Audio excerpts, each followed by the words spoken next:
Metropolis is mourning. Superman is gone. And in his place, a new figure emerges.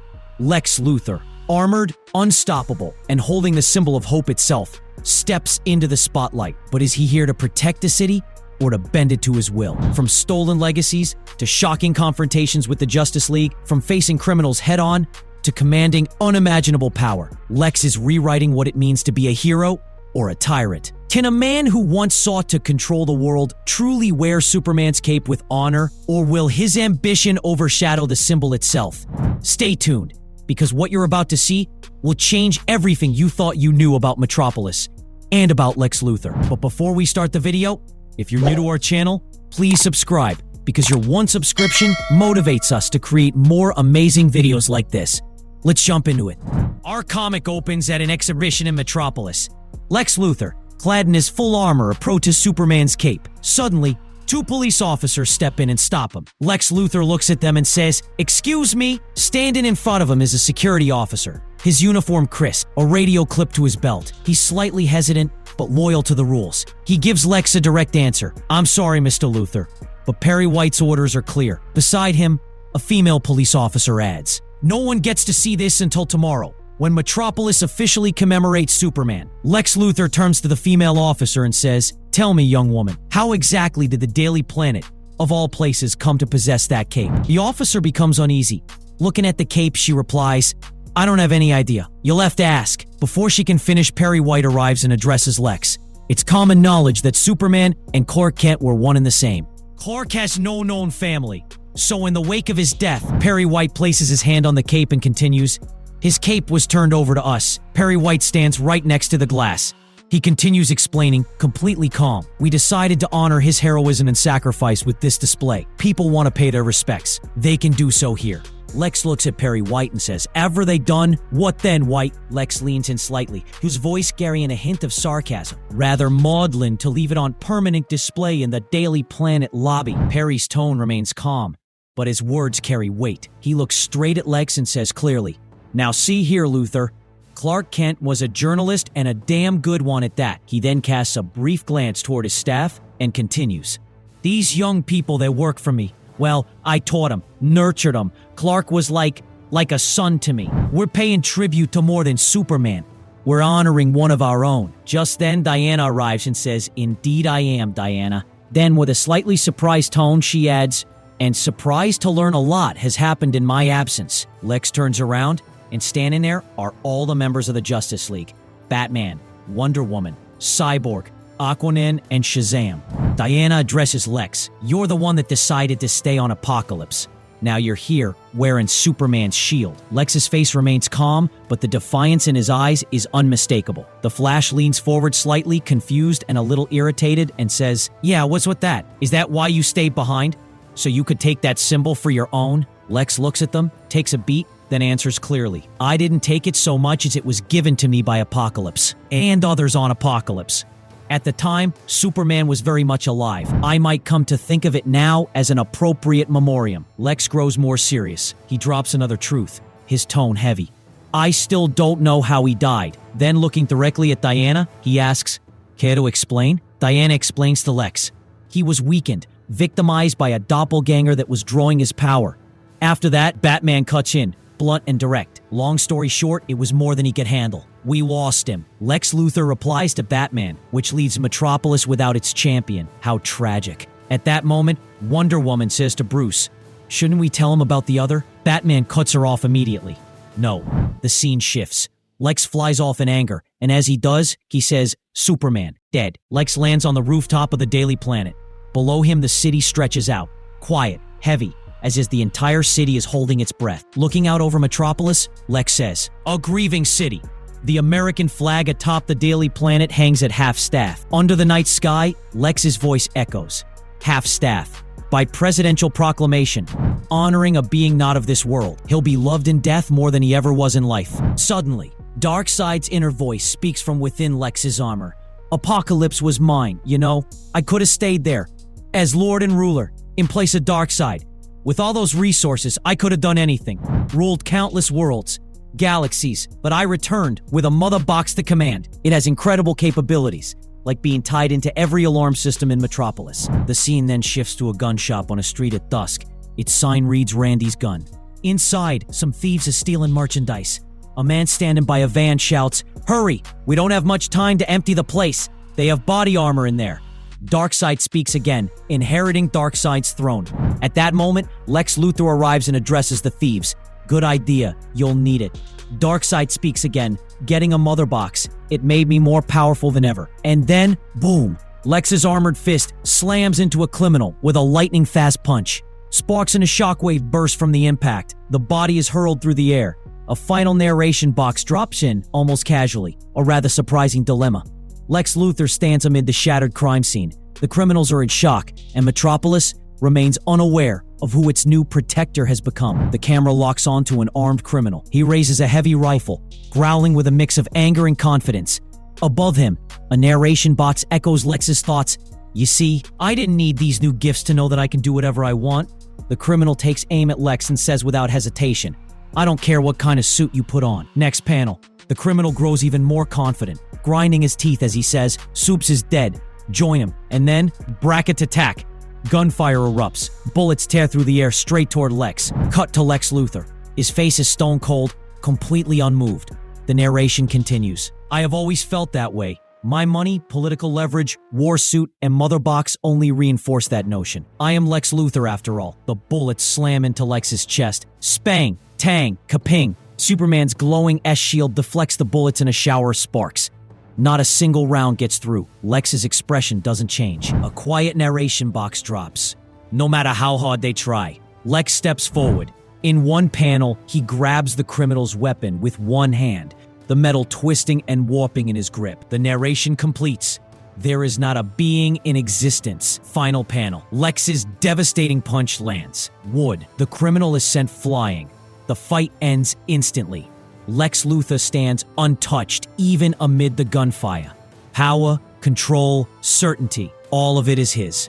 On the next page, Lex's thoughts continue. "Who can stop me?" At that moment, another thief appears and calls out to Lex. "Hey there, Cue-Ball." A heavy launcher rests on his shoulder. He angrily aims it at Lex and says, "Bullets are one thing. This bad boy is another. Owner was smart, sold legal stuff out the front door." Then the launcher fires. Whoom! The launcher slams directly into the van, blowing it apart. Fire erupts everywhere. As he fires, the criminal shouts heavy-duty stuff out the back. The thief is thrilled, convinced Lex Luthor is finished. Excited, he says, "Ha! Suit don't make the man, after all." His eyes suddenly widen. Confidence slowly turns into panic. Trying to convince himself, he mutters, "That S is phony, as it gets." Then from the middle of the burning flames, Lex steps out and says, "I realize you're upset by my approach to life." Lex lifts the criminal with one hand, as if he weighs nothing. The criminal's body goes stiff, dangling in the air. Lex continues, "You feel I see myself as better than everyone else." Close up. Lex's expression is completely flat, eyes ice cold. A final thought drops.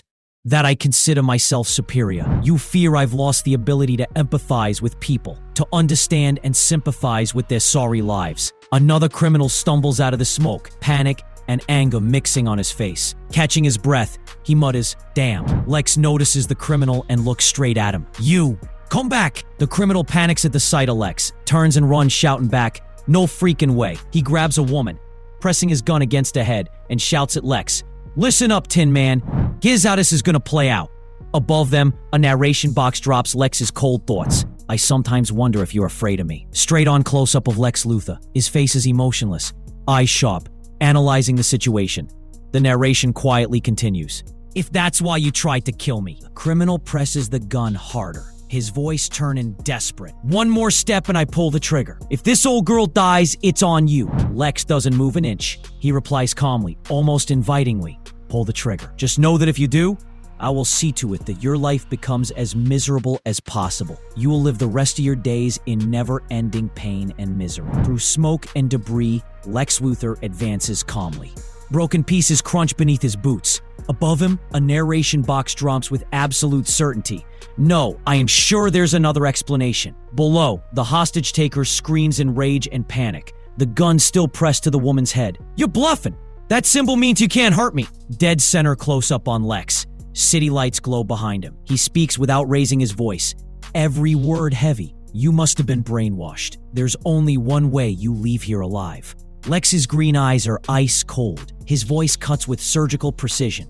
With a broken neck, inflicted with precision to ensure paralysis below the shoulders. Cut to the thug's terrified face. Realization hits him hard. Lex continues, completely methodical. Once that happens, who do you think will want to care for a cold-blooded murderer like you? Lex extends his hand, as if showing him his future. Who will empty your colostomy bag, clean you up, and make you presentable? The thug's face completely breaks. The grip on the gun loosens, eyes wide with fear. Lex's answer is simple, absolute, no one. And then the final crushing line. You will die, unable to move, wallowing in your own filth. The scene explodes in blue-white light. Lex Luthor thrusts his hand forward and unleashes a brutal energy blast that hits the thug directly. Gah! The thug is hurled into the air, his body arcing as it crashes toward the ground. A narration box drops. Lex's tightly controlled thoughts. Because I know that you love me, that you have always understood who I am. Lex stands calmly. As the energy fades, his gaze doesn't soften, only steady. The narration continues, and on those rare occasions when I go too far, I depend on you to get me back on track. The thug lies on the ground, completely defeated. The victim, a woman, lets out a scream. No! Lex immediately steps in, pulling her away from the thug. Panicking, the woman raises her hands in front of her face, tears streaming down. Don't hurt me! Please don't hurt me! Lex stands beside her as she trembles, then turns his gaze toward the city. A narration box appears. I value you doing so. In the background, the American flag waves in the night air. Beneath the dark sky, Lex's final thought lands, heavy and revealing. Because I realize that I sometimes need that. Lex Luthor stands. Power in his hands and control. A choice. The scene shifts to a hospital room. Soft lights, machines beep steadily. Lena Luthor lies unconscious on the bed. Her head wrapped in bandages, an oxygen tube in place. Standing beside her is Lex Luthor, now in a suit and tie.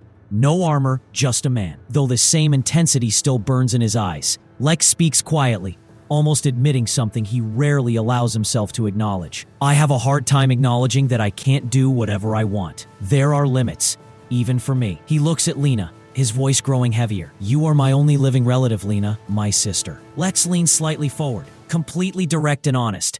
I need you. Next panel. The background turns red, as if memories and guilt are colliding. Past flashes before him. Lex's narration continues. You accessed a mother box and it was too much. It must have driven you to the edge of madness, caused you to become delusional and shoot me. A stark image appears. Lena holding a gun, firing at Lex. In the present, Lex stands completely still. He calmly concludes. Which then left you comatose. That's the only explanation. In the next panels, Lex slides his hand inside his jacket and pulls out a small purple-green device. The mother box. The device softly hums. Lex, Lex, Lex. Lex holds the device near Lena's head. His voice is entirely factual, emotion suppressed. From my own mother box can't wake you up. Lex tilts his head slightly, shadows falling across his face. A single word echoes in his mind. Failure. And then quietly, nothing frustrates me more. I have accomplished everything I've ever wanted and more.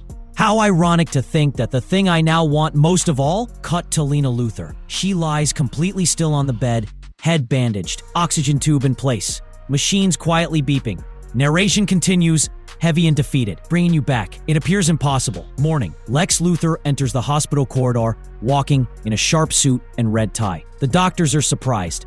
One doctor says, "Good morning, Mr. Luthor. We had no idea you'd be here so early." Lex keeps walking without stopping. The doctors follow, explaining, "I realize you brought me in from Germany, and me from Sweden." Another doctor quickly adds, with hope in their voice, "And that we haven't succeeded in waking Lena, but we won't stop trying." Lex stops. The doctors, earnest, continue, "We will find a way, no matter what it takes." The elevator doors open. Lex stands inside, his expression unreadable. A doctor hesitates, saying, "We." Superman's red cape sits in a glass case, the S symbol casting a shadow across the room. Silence fills the space until a voice speaks. "Perry, you printed the story as requested?" Perry White stands before Lex Luthor, newspaper in hand. Behind him, the cape display is clearly visible. Perry responds, "Tomorrow's edition. I have to say, I have no idea how you pulled this off in one day. Lex, standing in his armor, calmly flips through the newspaper pages. Without looking up, he says, I specialize in doing what others can't, Perry. It is a rare and special talent. Cut to the newspaper headline. Luthor buys Daily Planet. Immediate takeover of all publishing operations in effect. Lex lowers the newspaper and says, perfect. The cape, please. Tension spikes. Victor Stone speaks from behind. Open the case.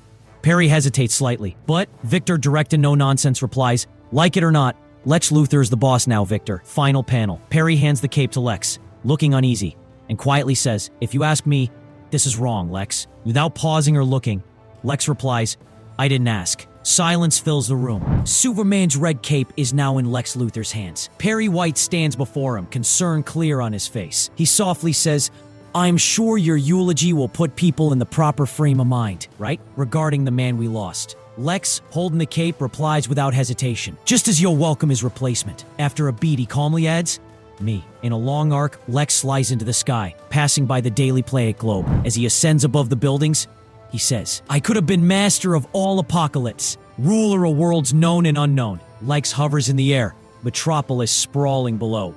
Speaking to himself and in his mind addressing Lena, he says, but you would not approve, Lena. Lex lands, draping the cape over his shoulders.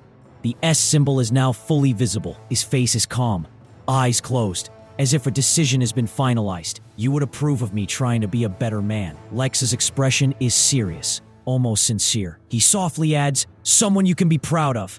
The cape flutters in the wind. Against the backdrop of the sunset, Lex Luthor stands, with Superman's symbol, but on his own terms. The final lines echo, carrying both hope and warning, a symbol of inspiration. One day, you will wake up. When that day comes, Lex Luthor, hands on hips, armor gleaming, overlooks the city, like it all belongs to him. A speech bubble appears, calm and assured. You will be proud of your brother. Lex's posture grows even firmer. His voice carries confidence, almost the weight of destiny. For I will be known far and wide. A beat. The camera zooms in on his chest emblem, the glowing S shield, then the final declaration, S Superman.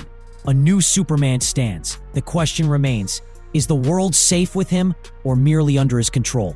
And that's where today's video ends, and the continuation of this story will be seen in Action Comics.